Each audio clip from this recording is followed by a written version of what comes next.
if you spend any amount of time in a canoe at all, you're gonna go for a swim. It's inevitable. It's just a matter of time. Wear your life jacket at all times. Wear your PFD. The unsung hero in this whole thing is the life jacket. If Joe wasn't wearing his life jacket, this could have turned out very differently.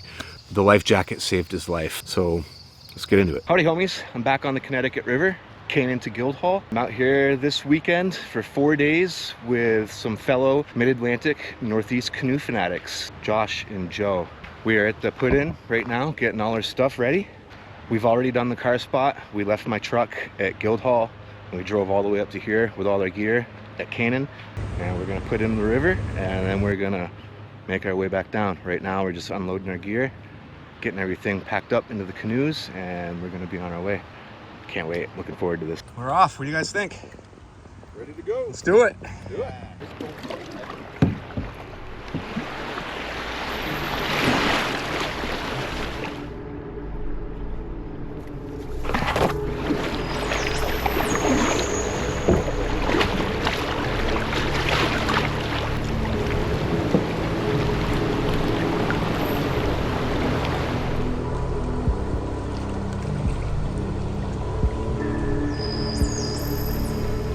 The Connecticut River is very near and dear to me. I grew up on this river. My hometown borders it. My friends and I have spent countless hours swimming in this river. My grandparents also had a camp in Pittsburgh. My grandfather taught me how to fish on the Connecticut lakes and this river. This river, it reminds me of my grandfather. I feel connected to it. It sounds corny, but it's true. For this trip, I'm using my North Star Phoenix, and I've been making some adjustments to it, tinkering around and whatnot. I raised the seat, put some tilt on it, and I've got this configured for kneeling now. And this is the first trip I've ever done with a canoe in this configuration, so it's definitely going to be a learning experience for me. So far, I'm liking it. I also peeled the stickers off of the Phoenix because I don't like those. It looks much better plain, in my opinion. So it's going to stay that way. And ooh, I just saw a fish jump.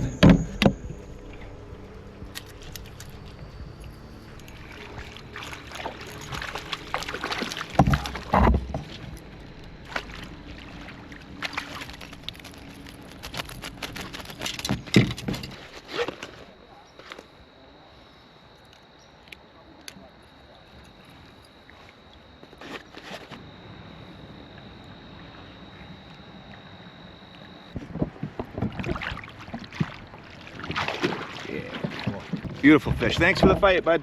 Not skunked. And even though this canoe is set up with kneeling drops, I'm finding that I can still sit in the seat, paddle just fine. I don't feel too tippy in this boat. I still feel like I have control and stability. So that's good. Because it's nice to be able to change it up. The versatility is nice. That's wild.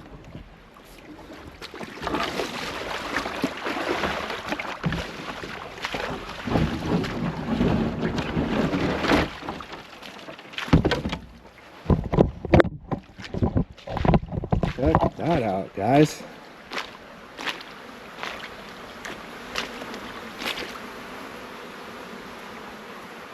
That is a big deer, too. Wow.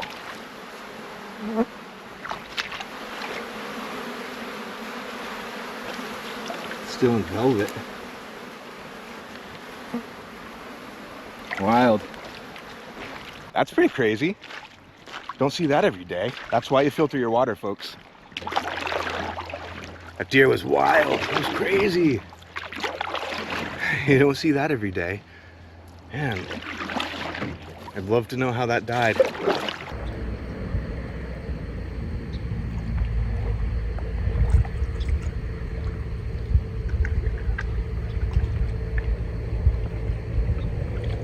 So far, of all the sections of this river that I've canoed, this stretch is my favorite. Canoe to Guildhall. A lively, ever-changing 50-mile stretch of river. With massive silver maples lining its banks, this river flows through classic New England farmland. Our hills and mountains providing amazing backdrops that just don't get old. These waters also happen to be some of the best trout territories in the state. North American raptor territories, eskers, flatwater, swifts, class 1 through class 2. This section of river has it all. Hey, look, double blade. Nice canoe, Joe. Kayak, nice. I fucked it up. It's a pack boat. But as amazing as it is, you can never really escape the sound of the nearby road. Houses dot its shores, ATVs use their trail network alongside the river. So you never really do get this feeling of being completely submerged in wilderness. But that's okay, that could actually work out in your favor, as we would find out soon enough.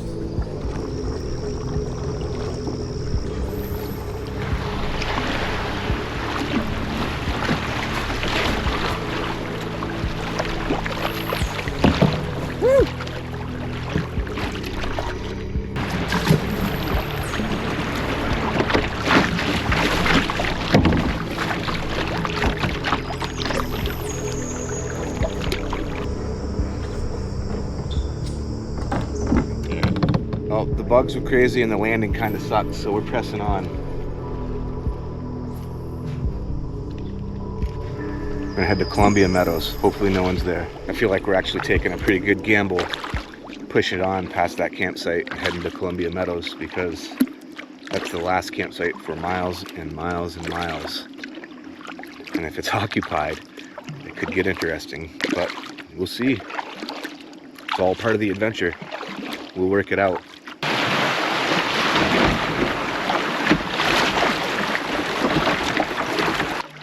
This will be a pretty good push for today. After driving to get here, you know, it's only 2 hours for me to get here, but these guys had to drive about 6 hours. And now on top of the drive, we car spot for another hour and then paddle about 14 miles. That is a day. It's a fun day though. Better than sitting on the couch, that's for sure.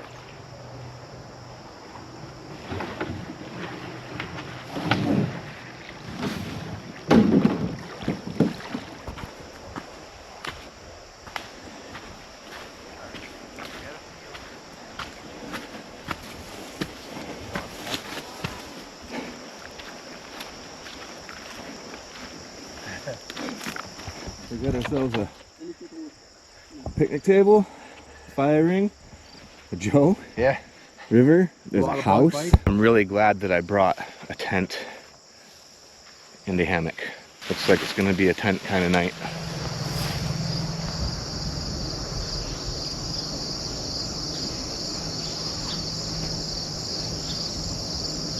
Got a nice cold Sierra Nevada Oktoberfest courtesy of Josh over here.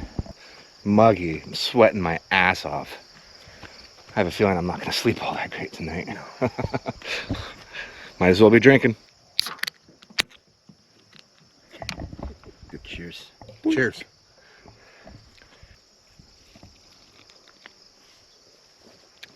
Oh, that's delicious. Been a long day. Pretty hungry. I'm about to destroy this thing. Look at that. Oh yeah. Yep.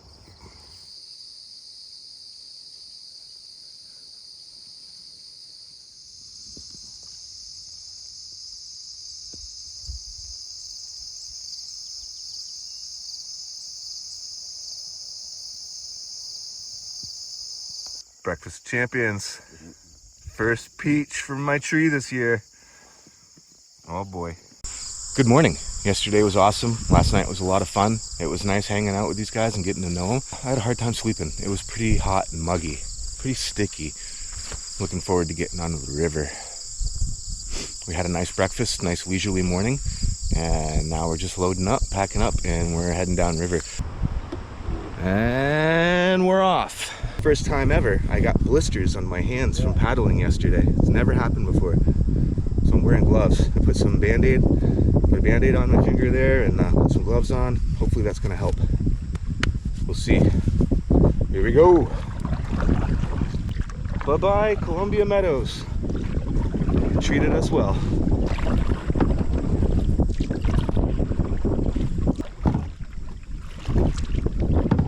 Today is gonna be the fun day of paddling. We've got quite a bit of moving water to go through. Some rapids up to class 2. I'm really excited about it. It'll be my first time running rapids in this canoe with my seat set up for kneeling. So this is going to be a lot of fun.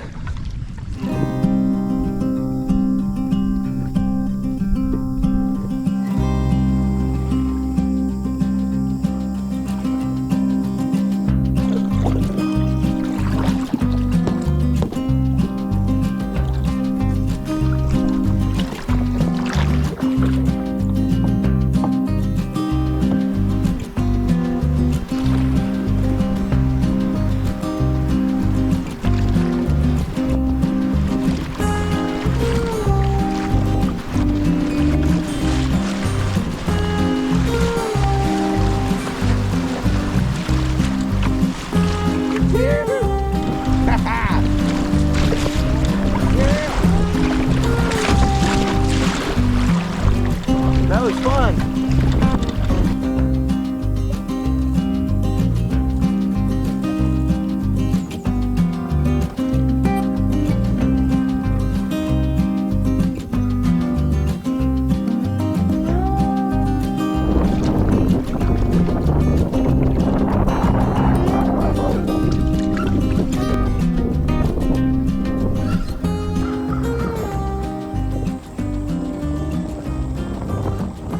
Today we're paddling through a North American raptor territory where it's said that you can see every type of raptor possible on this stretch of river. They're here.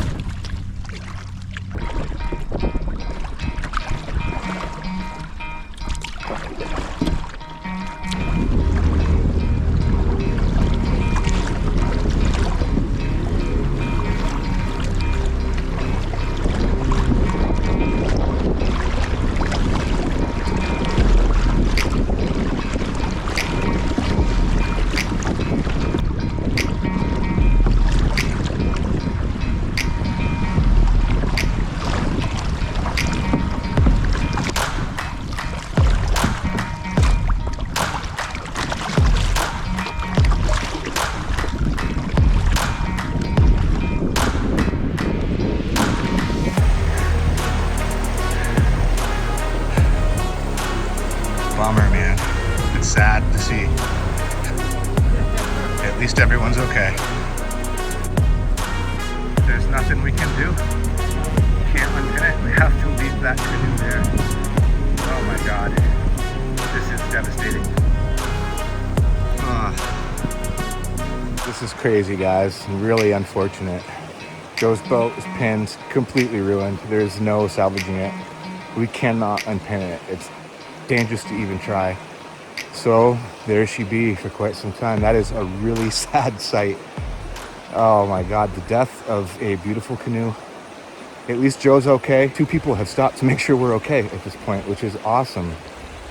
Faith in humanity. Some good people out there.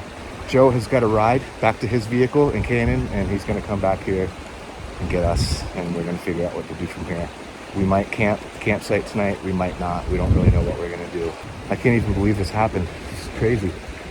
Joe was right behind me. We're paddling down the river, and I turned around and his boat was pinned, and I couldn't see him, and I started freaking out. So I actually paddled back up the river, which I'm a little impressed with myself that I was able to do. And we got his gear and stuff out.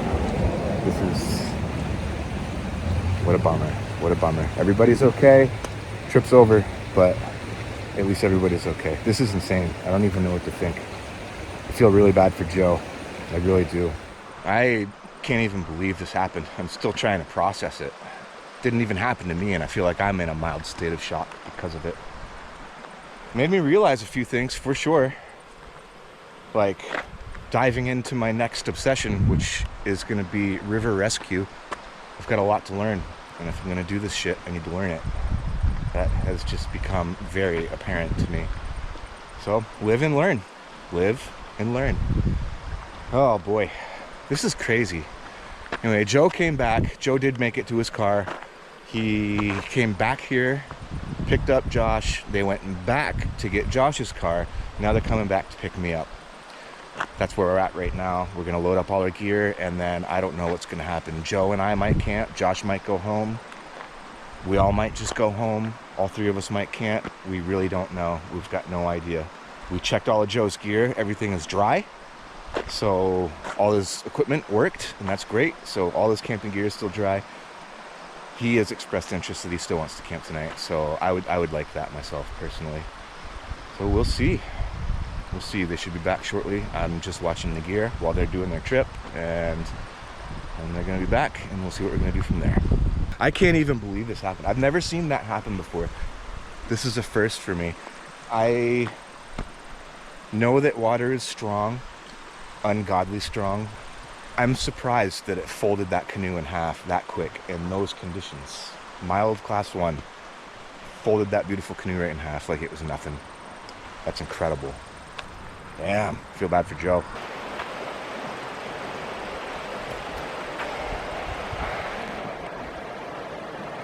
The aftermath. I've had a few days to process what happened, so let's go over it. But before I do that, I just want to say really quick that this could happen to anyone, anytime.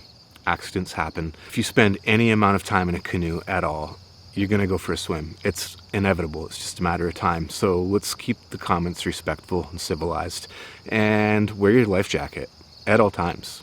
Wear your PFD. The unsung hero in this whole thing is the life jacket. If Joe wasn't wearing his life jacket, this could have turned out very differently.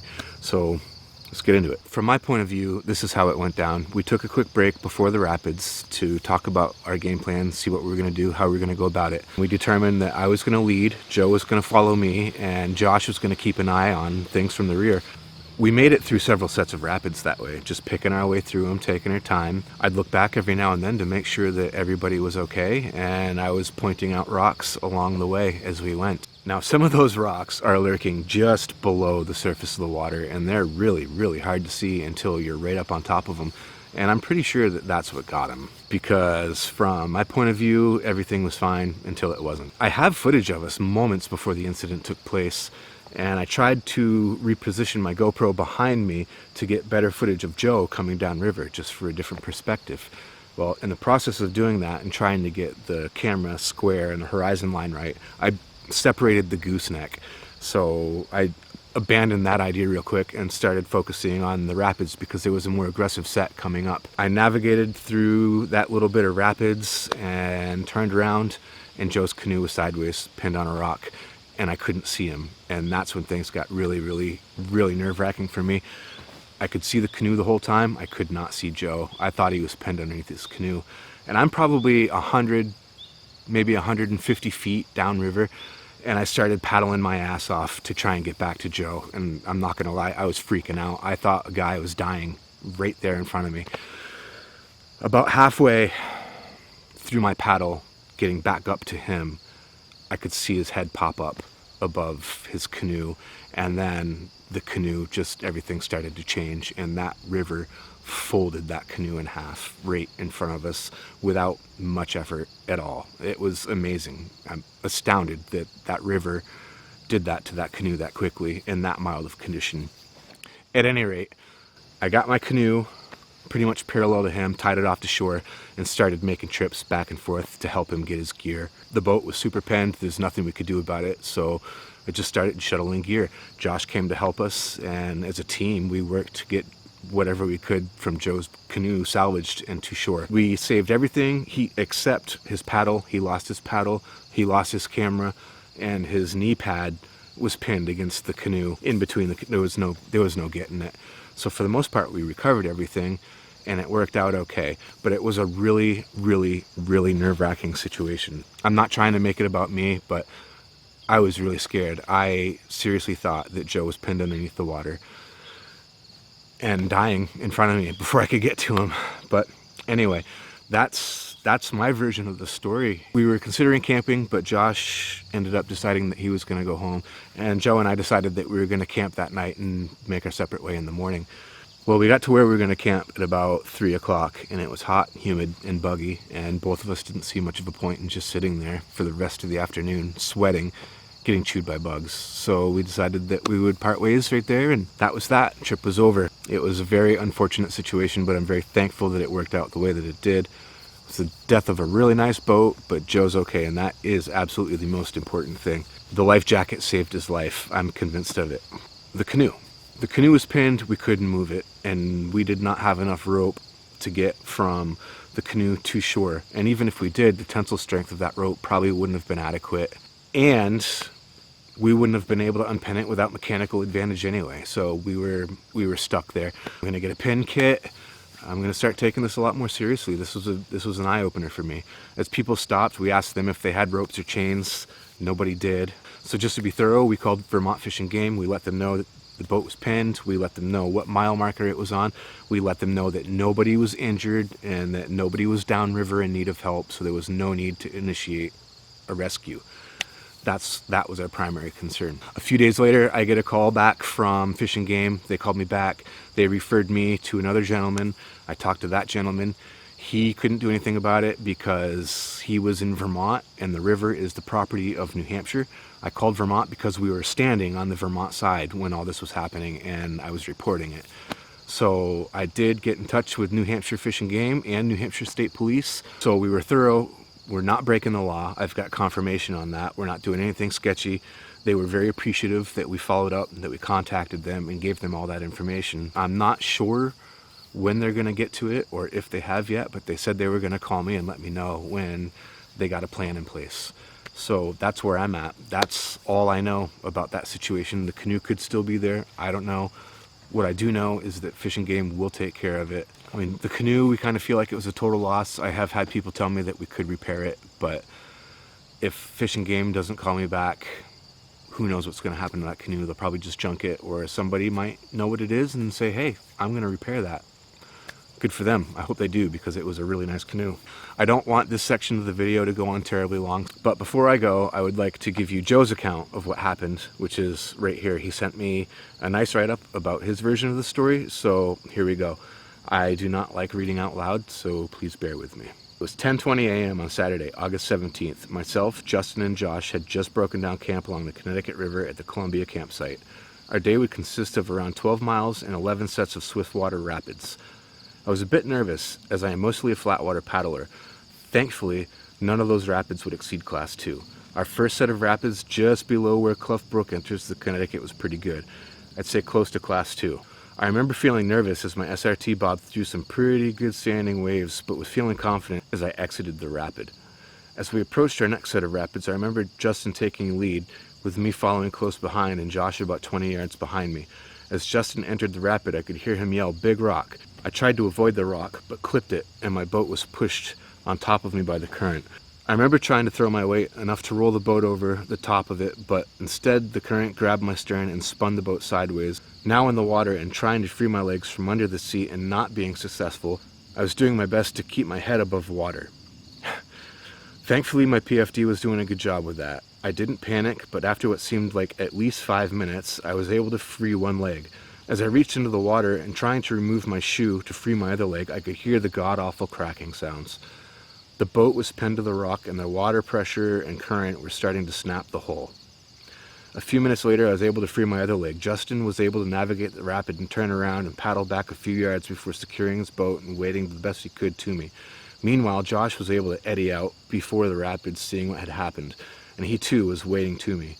This section of the river parallels Vermont Route 102, and a passerby on a motorcycle saw what was going on and stopped by to help. Justin had finally made his way to me and began cutting my gear out that was lashed in.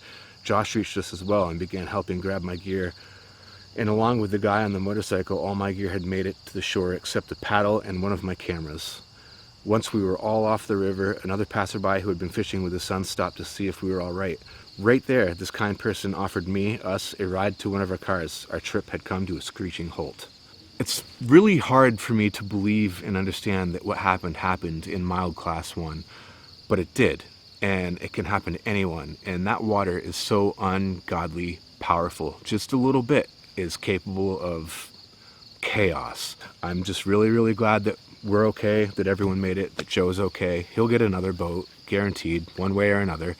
He has other boats. It's not an issue. Joe is not boatless. But that's what happened. So guys, sorry if I got a little long-winded there at the end in this last little section, the outro, but I just wanted to be thorough and make sure that you guys understood what happened afterwards, the process, the procedure that we went through, that we did contact Fish and Game, that everyone's okay, and our accounts of the story. So, live and learn. I'll see you guys next time. Thanks for watching. I appreciate your support. Later.